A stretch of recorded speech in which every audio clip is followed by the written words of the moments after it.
Olá, meus caros amigos internautas que acompanham aí as redes sociais do Confraternização Espírita Jequiense. É um prazer enorme nós estarmos aqui hoje para fazermos uma reflexão acerca do tema o céu, o inferno, o purgatório, na visão da doutrina espírita. Então vamos o pessoal esperar, o pessoal chegar e adentrando ao Instagram. Eu estou vendo aqui Conceição, Estevão. Forte abraço, Estevão, há quanto tempo? Então, enquanto o pessoal vai chegando para essa nossa live, nós vamos fazer a prece de abertura. Então, que possamos nos tranquilizar, que possamos elevar esse nosso pensamento ao Mestre Jesus, ao Criador, rogando-lhe a sua presença, o seu envolvimento, fazendo chegar a todos nós essa paz de espírito tão necessária e também tão desejada. Rogamos a Ti, ó Mestre Jesus, para que nos envolva essa Tua paz de espírito, no Teu amor, na Tua bondade, na Tua misericórdia. Que Tu possas, ó Mestre, dar-nos a oportunidade do esclarecimento, do entendimento, à luz dessa doutrina que tanto nos esclarece e que tanto nos consola. Que esta Tua paz, que o Teu amor e que a Tua bondade recaia sobre todo o planeta Terra, a todos os indivíduos que se encontram nessa fase existencial. Que seja com todos nós, hoje, amanhã e por todo sempre. Que assim seja, Senhor.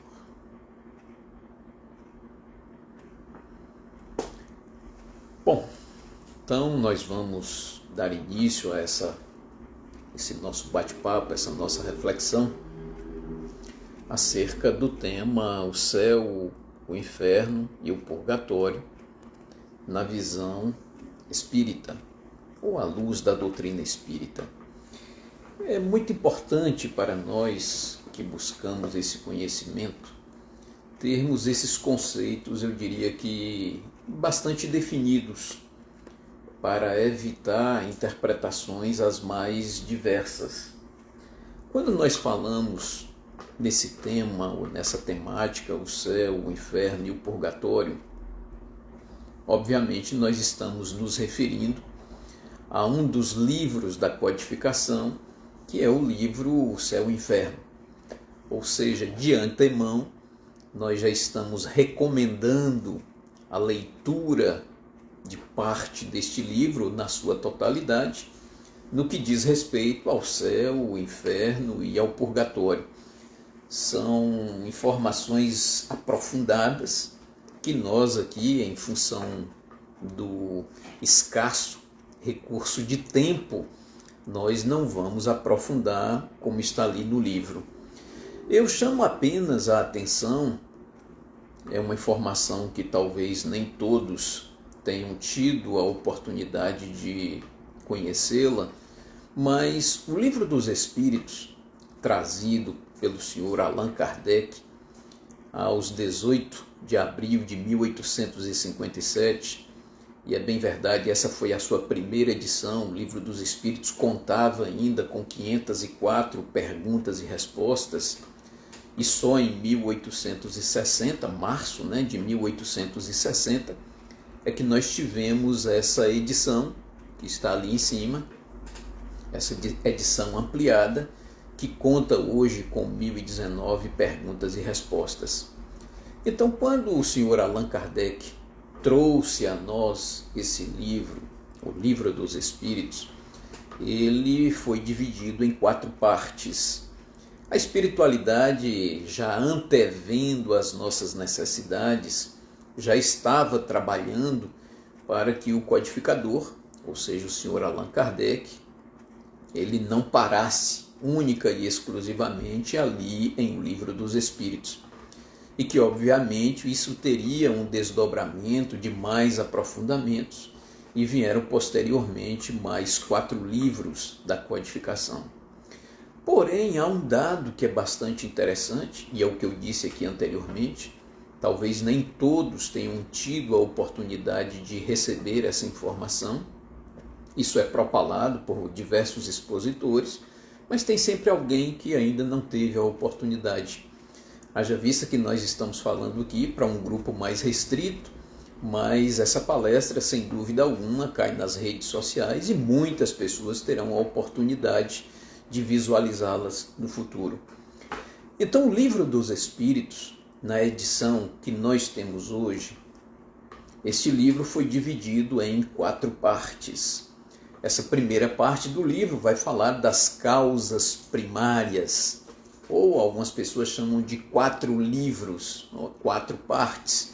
Então fala-se sobre essas causas primárias, depois vai falar do mundo espírita ou mundo dos espíritos. Na sua terceira parte, talvez seja aquela mais estudada, mais comentada, que são as leis morais. E por fim, encerra os espíritos em O Livro dos Espíritos com essa 4ª parte, que fala sobre das esperanças e consolações. Obviamente que no Livro dos Espíritos era um livro de questões, de perguntas e respostas. E a espiritualidade sabia que isso havia necessidade de, no futuro, se fazer um aprofundamento em cada um destes capítulos, ou em cada uma dessas 4 partes. E é por isso que a codificação espírita ela vem em 5 volumes. O Livro dos Espíritos, nós temos a Gênese, nós temos o Livro dos Médiuns, nós temos o Evangelho segundo o Espiritismo e nós temos o Céu e o Inferno. Então, cada um destes capítulos houve um aprofundamento pela espiritualidade como um livro. Então, na parte primeira, que vai falar assim das causas primárias, o livro que aprofunda todo este conteúdo é o livro A Gênese. Este livro A Gênese, que foi publicado em 1868.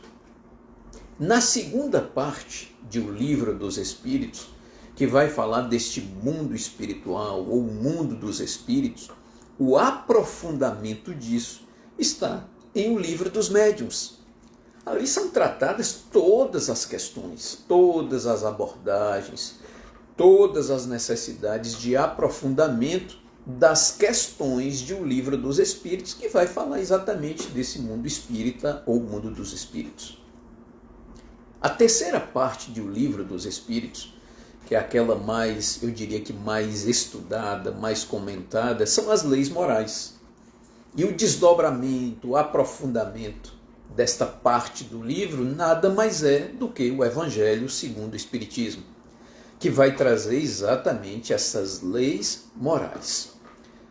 A 4ª e última parte de O Livro dos Espíritos vai nos falar das esperanças e consolações. E o aprofundamento destas questões em O Livro dos Espíritos, ela se dá exatamente em o livro O Céu e o Inferno. Esse livro que foi publicado no dia 1º de agosto de 1865. 1865, o livro O Céu e o Inferno. Então, vejam que, estudando o Livro dos Espíritos, nós vamos encontrar nas demais obras da codificação este aprofundamento. E quando nós falamos desse tema, o céu, o inferno e o purgatório na visão espírita, é claro que nós vamos nos aprofundar um pouco mais no livro O Céu e o Inferno. Neste livro, a espiritualidade traz-nos essas informações da visão desses estados do ponto de vista das, vamos dizer assim, tradições teológicas ou das religiões. O entendimento de cada um ao longo desses milênios e milênios desse entendimento do que é o céu, do que é o inferno, do que é o purgatório. Então, no livro O Céu e o Inferno, a espiritualidade vai nos trazer, e como recomendamos aqui anteriormente, recomendamos essa leitura, este aprofundamento. Haja vista que o nosso tempo aqui é curto, né? Para nós darmos os destaques que ali estão. Então, quando se fala, por exemplo, quando se fala, por exemplo, do céu, do inferno e do purgatório, nós precisamos dar um entendimento na visão daqueles que detinham conhecimento do ponto de vista das religiões. Então, o que era esse céu? Normalmente, quando se falava em céu e inferno, estava se falando de coisas boas e também de coisas ruins. Era essa a visão que se tinha, né? Quando se falava de um céu, você falava da paz, da tranquilidade, das delícias. Mas quando se falava do inferno, se falava de dor, de sofrimento. Porém, eram coisas do ponto de vista material. Era como se fosse um lugar, é como se essas regiões elas fossem circunscritas e você, a depender da sua conduta, a depender de tudo aquilo que você praticou aqui na Terra, chegado o fim desse período, ou seja, a morte, você seria merecedor de uma dessas três possibilidades. É bem verdade que para a Igreja Católica você tinha essas três opções: céu, inferno e purgatório. Para os nossos irmãos protestantes, essas opções elas se restringem um pouco mais, ou seja, não se tinha a possibilidade do purgatório. Ou iria diretamente para o céu, ou iria diretamente para o inferno. Então, no livro O Céu e o Inferno, nós vamos encontrar a espiritualidade trazendo essas informações através do senhor Allan Kardec, para que tenhamos a oportunidade de conhecimento, de falar desse céu, de falar do inferno, de falar do purgatório, dentro dessa visão, vamos dizer assim, teológica das religiões. Ainda não é uma visão da doutrina espírita. Então, quando se falava em céu, era aquela oportunidade que as pessoas tinham de irem para um lugar bom. Por quê? Porque durante a sua existência, ele teve condutas boas. Foi correto, foi digno, fez a caridade, sempre se preocupou com as pessoas, e o merecimento disso é que eles tinham essa possibilidade de galgarem o céu. A igreja, a bem da verdade, ela se aproveitou muito, né, dessa prerrogativa para oferir algumas vantagens. E mesmo em vida, as pessoas elas davam grandes contribuições para a igreja com esse objetivo final de almejar os céus. Então isso faz parte das imperfeições humanas, né? Tirando estas vantagens. Então a igreja, naquela época, se aproveitou dessa situação e acabava auferindo algumas vantagens em torno disso. Mas era sempre um céu circunscrito, era sempre um céu de beatitudes, mas ali você se vinculava. Quem de nós não já viu aquelas cenas alusivas de quem está no céu, compartilhando ali momentos de tranquilidade, momentos de harmonia com os anjos, ouvindo músicas através das harpas, músicas harmônicas, tranquilas, né? Ou se alimentando com um cacho de uva. Essa era a visão. É uma visão muito mais materialista. E o livro O Céu e o Inferno, os espíritos trazem essa ideia, trazem esse entendimento, não é nem ideia, é o entendimento das religiões no passado. Ou seja, você vivia um céu de beatitudes. E esse céu, ele não tinha tempo. Era o céu eterno. Você morreu, foi uma pessoa boa e você iria morar eternamente no céu. Eu fico imaginando como seria isso. Nós hoje que temos uma vida, essa vida atribulada, de correrias, e são tantas coisas para fazer e você às vezes não dá tempo, não dá conta de vivenciar, né, tudo isso. E quando você tira ali umas férias, é um maravilhoso. Você tira 3 dias e parece que está renovando tudo. Às vezes você demora uma semana, 15 dias, mas aí começa a entrar num estádio de tédio. Você vai sentindo falta daquela vivência um pouco mais corrida. Isso nos nossos dias. Imagine quem teria a possibilidade de, sendo uma pessoa boa, e morar no céu eternamente. Então ali sem problemas, sem dificuldade, sem ninguém para perturbar, só ouvindo as músicas de harpas, conversando ali com os anjos, uma harmonia enorme. Por quanto tempo? Sei, talvez 10 anos, 100 anos, 200 anos, 1000 anos, 1 bilhão de anos. Então esse céu, nós precisamos compreendê-lo do ponto de vista da doutrina espírita. Quando se fala no inferno, e nós buscamos essas informações no livro O Céu e o Inferno, nós vamos encontrar aquelas pessoas que tiveram uma vida com uma conduta completamente equivocada, distorcida.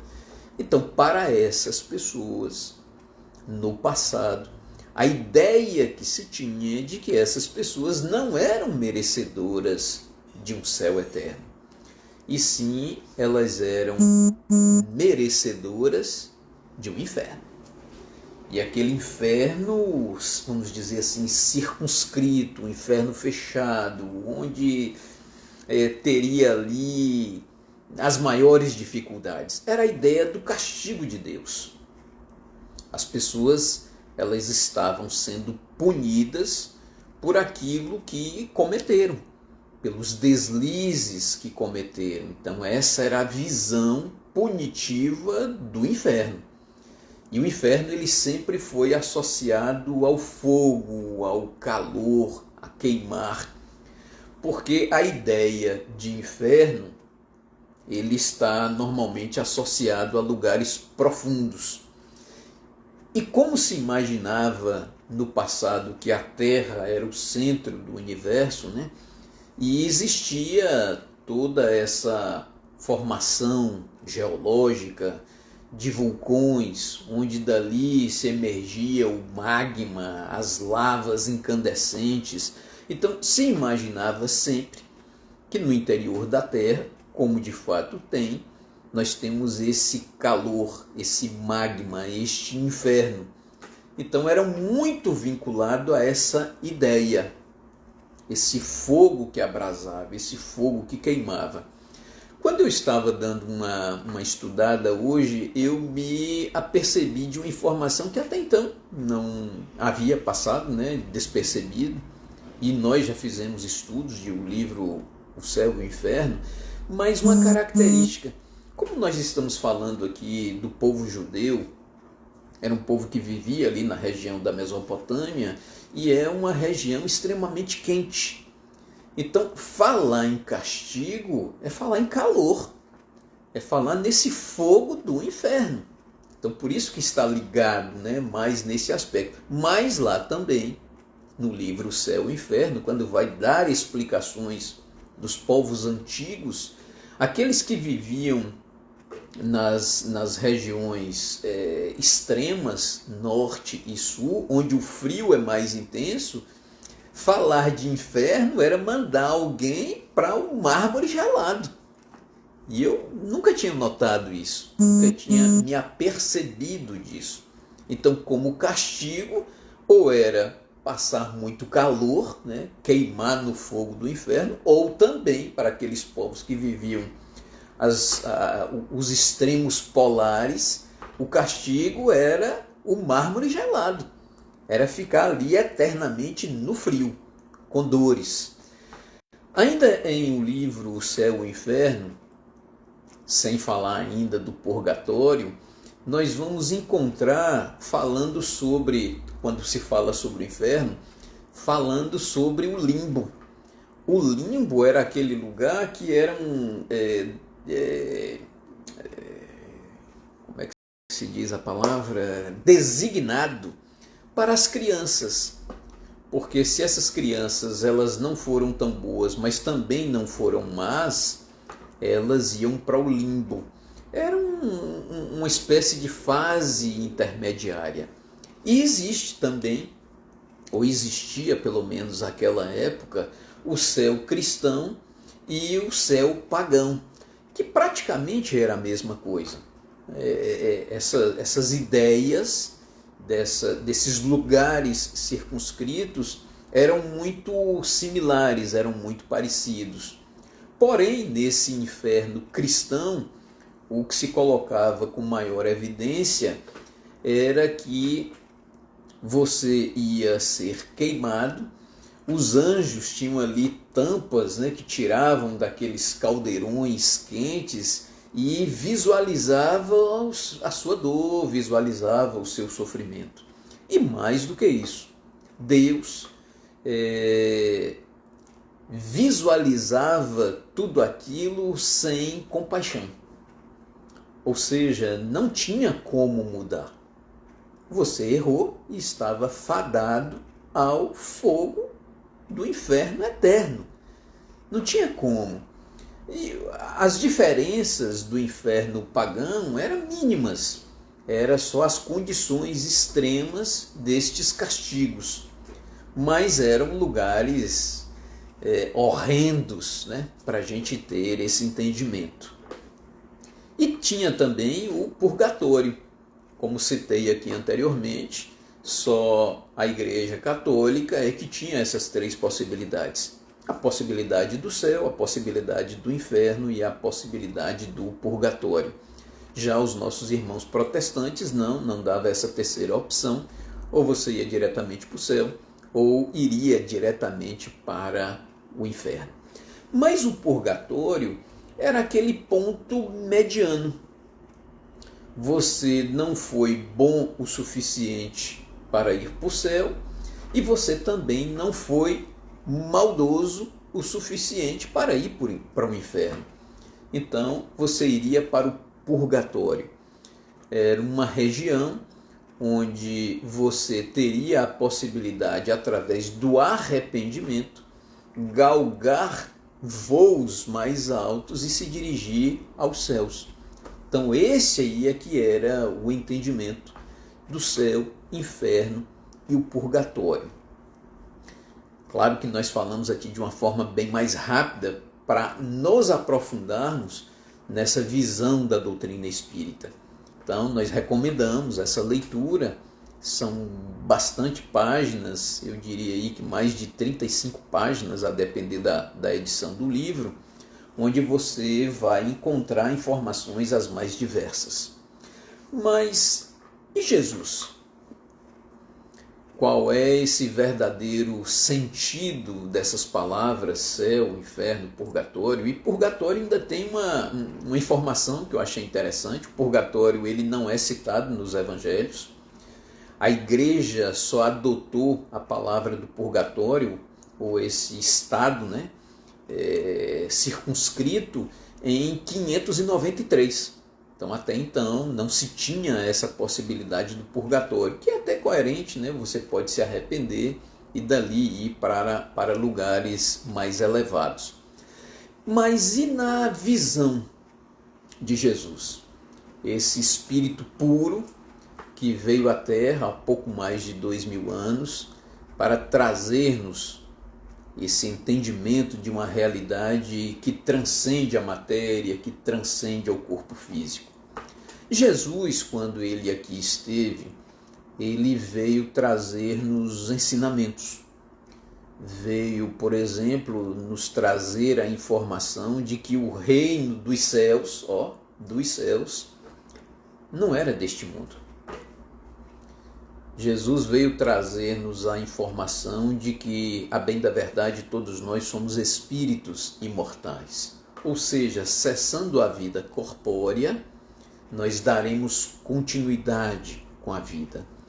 Só que Jesus, para trazer-nos essa mensagem dessa realidade dos céus ou do reino de Deus, nós ainda não estávamos preparados. Até hoje, nós temos dificuldades de compreender o processo reencarnatório. Imaginem há 2000 anos. Então Jesus, ele veio trazer-nos essa ideia do reino dos céus ou reino de Deus, mas nós, porque muitos de nós passamos por aquele período, ainda não estávamos preparados para tanto entendimento. E é daí que surgem as parábolas. Ou seja, Jesus vem trazer-nos esses ensinamentos acerca do reino dos céus, porém se utilizando de palavras, de situações sociais, econômicas, de plantio, para trazer-nos essa ideia desse reino dos céus. Jesus sempre trazendo aquela informação para tirar a ideia daquele céu circunscrito. Então Jesus se utiliza, por exemplo, de uma parábola, que é a parábola do semeador, dizendo que as sementes que são jogadas, elas caem em terreno bom. O que seria essas sementes? São os ensinamentos, é o conhecimento, que cai em solos bons, em terrenos bons, que na realidade são os nossos corações. Então, quando se joga essas sementes, elas germinam e dão frutos, ou não. Se você lança ali um ensinamento do perdão, um ensinamento da caridade, um ensinamento do amor, isso cai em nós, nos nossos corações. Então, todas as vezes que Jesus ia iniciar a narrativa de uma parábola, ele dizia assim: o reino dos céus é como aquele semeador que saiu a semear. Ou seja, tudo que Jesus está falando de céu, no fundo, ele está colocando dentro de nós. Da mesma forma, se nós pegarmos aqui, por exemplo, a parábola do bom samaritano. Jesus diz: o reino dos céus é como aquele homem que descendo de Jerusalém a Jericó foi atacado e tal. E ali vai descrevendo toda aquela parábola e diz que passando por aquele local, um samaritano foi movido de compaixão. O que está dentro. Então, a bem da verdade, Jesus, quando ele trouxe-nos esses ensinamentos, para ele falar desse céu, deste inferno, e não se referia a purgatório. Como disse anteriormente, purgatório foi colocado pela igreja no ano de 593.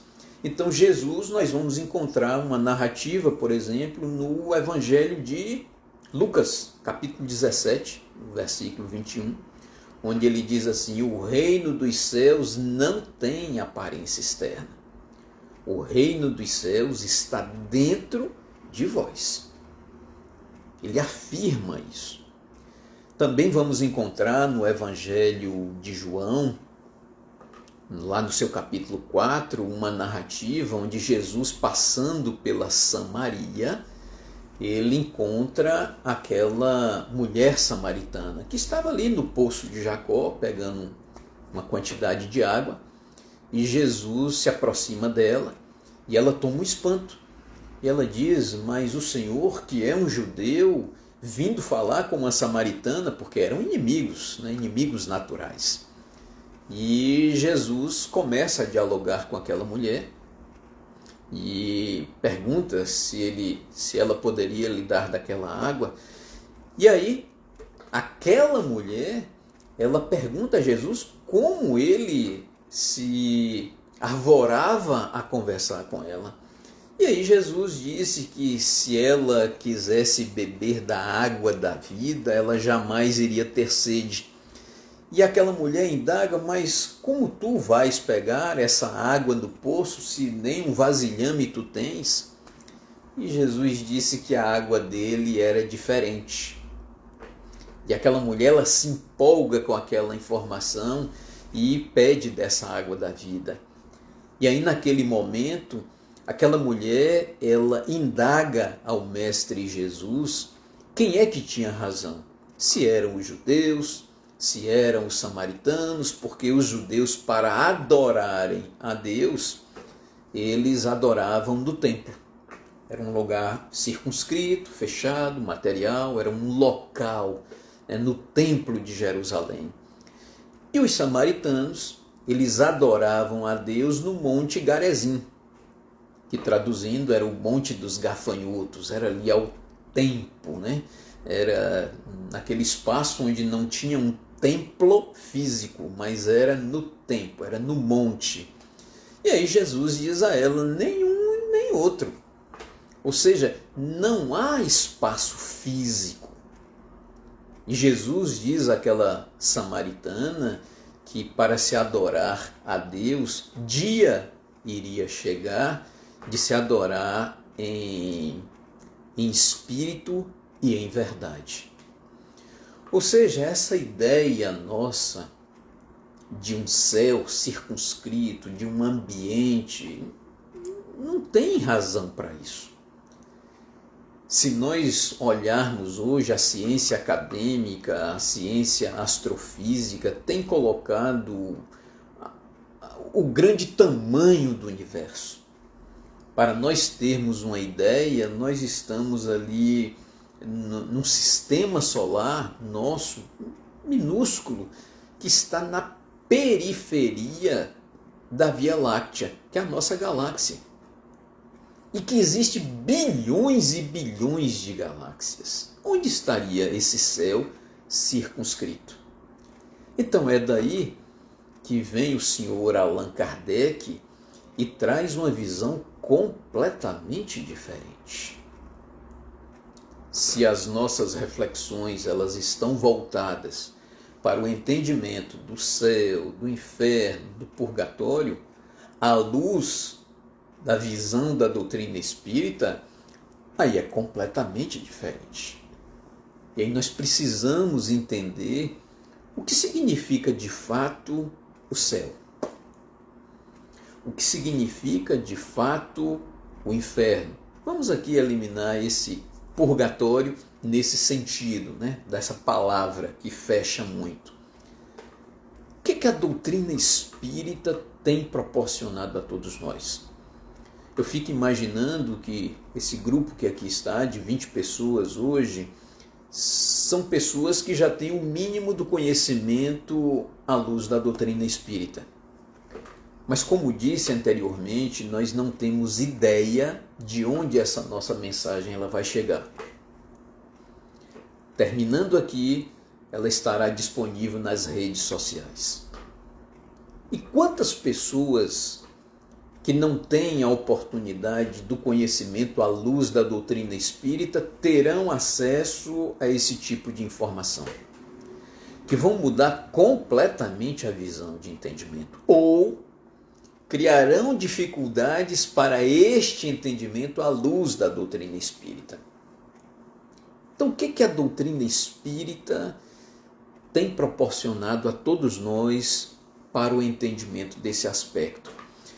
Eu começo dizendo que a doutrina espírita, ela nos dá a oportunidade de compreender Deus.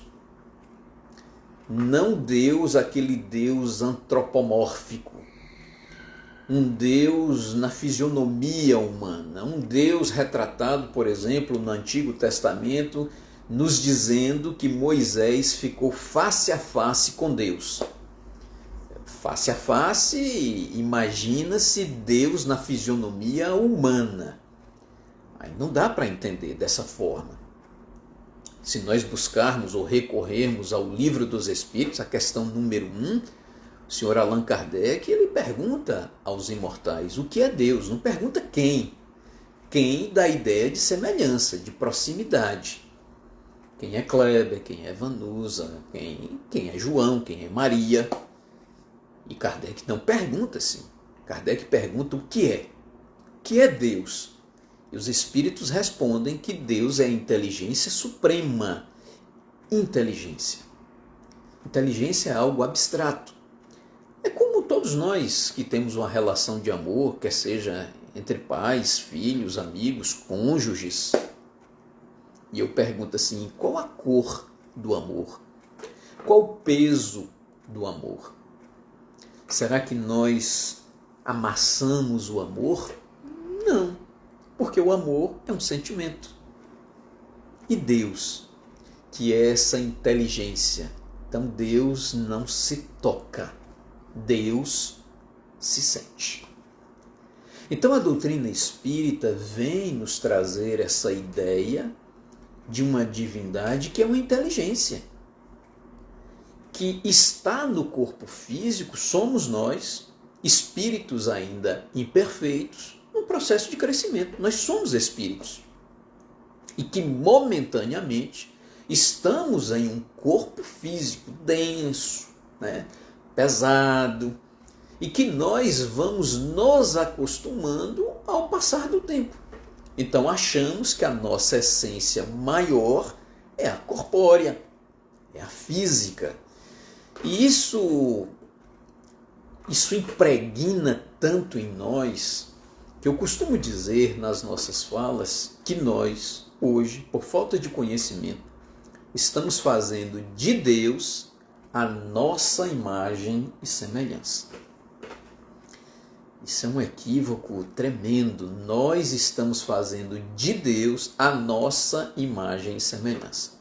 Por exemplo, alguns irmãos que dizem assim, olha, não faz isso que Deus vai te castigar. Ou seja, se você tem a dificuldade de perdoar, você coloca o não perdão em Deus. Você refere-se a outras pessoas dizendo que Deus vai lhe castigar. É como se você estivesse dizendo à pessoa que ele vai ser castigado. Então nós fazemos de Deus a nossa imagem e semelhança, através das nossas imperfeições. Então a doutrina espírita nos dá essa visão completamente diferente de Deus. Um Deus de amor, um Deus de bondade, um Deus de compreensão. E para nós entendermos essa visão de céu, essa visão de inferno, à luz da doutrina espírita, quando nós falamos nesse princípio que é Deus, nós vamos compreender a bondade de Deus. Imagine, se Deus é de amor, se Deus é um Deus de bondade, de misericórdia, é o Criador de todos nós que somos essas criaturas. Imaginem a dificuldade de Deus fazer a análise julgamental de quase 8 bilhões de indivíduos no planeta Terra. Esse merece para o céu, esse merece para o inferno, esse aqui fez mais ou menos, como é que eu faço? Imaginem se Deus tivesse que analisar a cada um para mandar para o céu ou mandar para o inferno. Deus iria ter um grande problema. Não vamos aqui imaginar Deus numa fisionomia humana, vamos imaginar essa inteligência. Porque se nós imaginarmos Deus na figura humana, numa veste corpórea, ali sentada no trono, mandando as pessoas passarem, ou à sua direita ou à sua esquerda, é muita imperfeição. Imaginem Deus tendo dúvidas de mandar alguém para o céu ou mandar alguém para o inferno. Se Deus é Deus, para ele não ter dúvidas, era muito simples, era muito prático. Era simplesmente Deus nos criar perfeitos, para ele não ter problemas.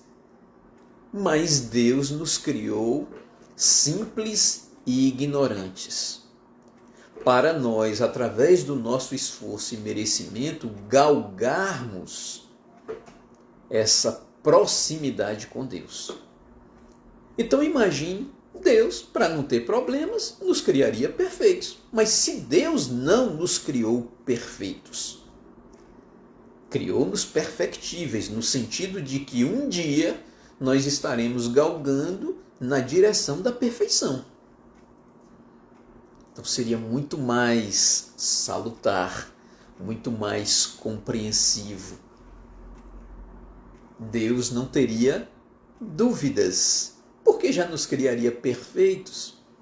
Mas se Deus nos cria com imperfeições, por que nos castigar eternamente ao fogo do inferno? Ou nos dá as benesses de um céu eterno, tedioso. Não funciona dessa forma. Se Deus nos criou simples e ignorantes, e Deus já nos trouxe uma vez para experiências nesse corpo, né? Quando eu nasci, meus pais me deram o nome de Kleber. Eu, como espírito, vim pela vontade do Criador, exatamente para termos aqui uma experiência edificante, de crescimento, de transformação. Mas imagine que eu começo a desvirtuar do meu caminho de compromissos.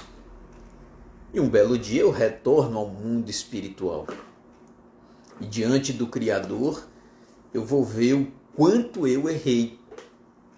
E se o Criador é o Criador de amor, de bondade, de misericórdia, e que já me trouxe uma vez à Terra, o que impediria Deus de trazer um espírito novamente à Terra?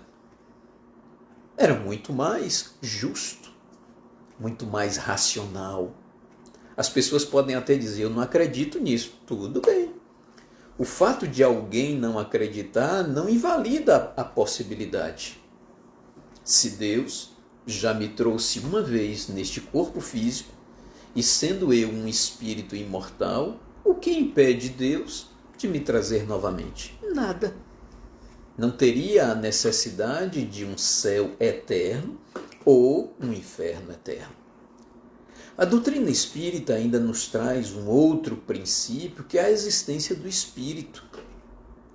E mais do que isso, somos espíritos imortais. Vamos nos espelhar em quem? Jesus. Qual o tipo mais perfeito que Deus tem dado ao homem para lhe servir de guia e modelo? Questão 625 do Livro dos Espíritos. E algumas traduções dizem assim, vede a Jesus. Outras é só Jesus. Então, a bem da verdade, Jesus é um espírito. É um espírito considerado um espírito puro, governador espiritual do planeta Terra.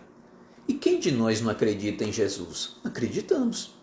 Mas tocamos, pegamos? Não, sentimos. Jesus vive em espírito. E nós, da mesma forma. Então somos espíritos imortais. E nesse processo de imortalidade, neste princípio, que é um dos princípios da doutrina espírita, há a comunicabilidade dos espíritos. E na realidade, são estes espíritos que vêm trazer-nos essas informações da imortalidade. E no livro, O Céu e o Inferno, nós vamos encontrar na segunda parte do livro exatamente esses espíritos trazendo-nos essas informações. São narrativas ali, eu diria que profundas, dos mais diversos tipos de espíritos, Ali estão narrativas de espíritos felizes, de espíritos medianos, de espíritos sofredores, de espíritos suicidas, de espíritos criminosos. Cada um trazendo as suas narrativas. Narrativas de como deixaram a veste corpórea e hoje, estando no mundo espiritual, trazem estes relatos. Então, cada um vai mostrando o seu céu e o seu inferno. E aí começamos a compreender que céu e inferno nada mais são do que estados conscienciais. Se eu sou uma pessoa boa, ética, digna ou medianamente bom, medianamente digno, claro que ao retornar ao mundo espiritual, eu terei esses momentos de mediana tranquilidade. Eu fico imaginando uma irmã Dulce, a nossa irmã Dulce, baiana, que cuidou de milhares e milhares de pessoas doentes. Quantas daquelas pessoas que a irmã Dulce em vida cuidou e essas pessoas acabaram desencarnando? Não teve como resistir na veste corpórea. E esses espíritos, obviamente, eles retornaram à pátria espiritual e a irmã Dulce continuou aqui fazendo o seu trabalho, acolhendo aquelas mais diversas pessoas nos casos mais diversos de saúde. Eu fico imaginando no dia do desenlace do corpo físico da irmã Dulce. Quem estava lá para recepcioná-la? Aqueles que ela tão bem cuidou aqui, que dedicou amor, que dedicou carinho, que consolou, que esclareceu, independente de religiões. Imaginem a irmã Dulce no mundo espiritual sendo acolhida por esses espíritos a qual ela ajudou. Que estado ela chega no mundo, ou ela tenha chegado no mundo espiritual? Um céu de tranquilidade. Um céu de tranquilidade, de harmonia, de benfeitores a acolhendo, esclarecendo, cuidando, porque para você desencarnar, a veste corpórea ou a veste física, ela entra num estado de debilidade tal que não funciona. E ninguém muda de uma hora para outra. Às vezes chega no mundo espiritual com necessidade da recomposição desse próprio corpo, só que corpo perispirítico. Agora aqui vamos imaginar alguém que lida com o tráfico de drogas, que em função da falta de conhecimento, do ódio, da ganância, do poder, tirou a vida de semelhantes na briga pelo tráfico de drogas. Imagine alguém que já tenha tirado a vida aí de 10, 15 pessoas. Essas 10 ou 15 pessoas já se encontram no mundo espiritual. E ali torcendo para que aquele outro que cometeu estes crimes retorne, para pagar até o último centil. Imagine como esse espírito vai chegar no mundo espiritual, com um sofrimento atroz, com um sofrimento terrível. Vai chegar o quê? No inferno consciencial. Céu e inferno, estados conscienciais. Imagine alguém que tira a sua própria vida, imaginando que ali vai eliminar todos os problemas, e se vê vivo. Se vê na condição de que não morreu e que passa por enormes desafios. Imagine que turbilhão de pensamentos essa pessoa vai chegar, ou esse indivíduo vai chegar no mundo espiritual. São transtornos. Então vejam que céu e inferno precisa ter um entendimento diferente. Porque no passado era para se arregimentar pessoas para que essa condição ela pudesse ser usufruída por aqueles que detinham o poder. Então, pegando um terceiro princípio da doutrina espírita, à luz dessa doutrina que tanto nos esclarece, tanto nos consola, é a reencarnação. A reencarnação que nada mais é do que um processo altamente educativo. Viemos aqui, erramos, tiramos vidas, cometemos atrocidades, retornamos ao mundo espiritual, voltamos pela bondade do Criador. E esses processos de idas e vindas vai nos permitindo o melhoramento. Vai se chegar a um ponto que no futuro nós não teremos mais o medo da morte. Para muitos será o alívio, é como se estivesse encarcerado numa prisão e vai passar a ser livre. Nós vamos ter essa consciência. Não posso dizer se vai ser daqui 10 anos, 20 anos, 100 anos ou daqui a 1000 anos, mas nós vamos encontrar essa consciência. E o processo reencarnatório, esse mecanismo, é um mecanismo que proporciona a todos nós esse crescimento, essa transformação. Para chegarmos em estados mais, eu diria que, celestiais. E por fim, vinculando esse entendimento à luz da doutrina espírita, nós temos o outro princípio, que é a lei de causa e efeito. Essa lei que os homens tentam burlar aqui na Terra, as leis humanas, obviamente, consegue até driblá-las, né, em algumas situações. Mas as leis divinas, elas são imutáveis. E não há como nós burlarmos as leis divinas. Então nós somos responsabilizados por todo o bem ou por todo o mal que nós fizermos, ou a nós próprios, ou a outrem, ou de forma individual, ou de forma coletiva, nós somos responsabilizados por tudo aquilo que nós fazemos. E essa responsabilidade é que vai gerar em nós momentos de maior tranquilidade ou momentos de maior sofrimento ou de aflições. É a ligação direta com o céu e com o inferno. Um céu consciencial, um céu